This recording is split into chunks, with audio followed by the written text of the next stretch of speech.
Deixa eu estudar um pouquinho com você a respeito de Israel, dos judeus. Em Romanos 11:12 está escrito assim: e se a sua queda é a riqueza do mundo. Que coisa séria, né? A queda dos judeus, que era o povo escolhido, passou a ser a riqueza do mundo. E que mais?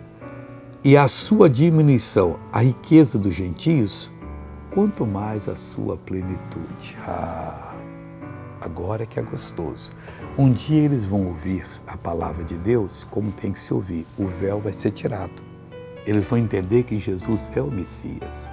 E aí vão aceitar o Senhor Jesus, vão ser os grandes pregadores. Meu irmãozinho, vai ser a plenitude do mundo, que as pessoas vão ver o poder de Deus manifestado e sendo feita uma obra tão grande, não sei se nós estaremos vivos nessa época, mas vão se converter em quantidades enormes. Vai ser a riqueza, a plenitude de todos os perdidos.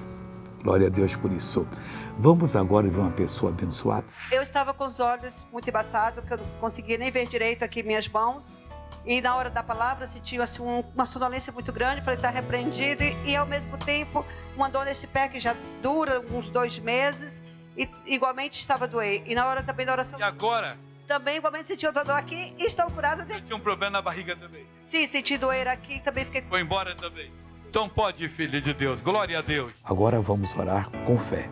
Pai, em nome de Jesus, eu oro por todas essas pessoas, eu paraliso toda a obra do diabo na vida delas, eu repreendo e mando que saia, que vá embora, em nome de Jesus. E você diz amém. Glória a Deus, que Deus abençoe você. Bom dia.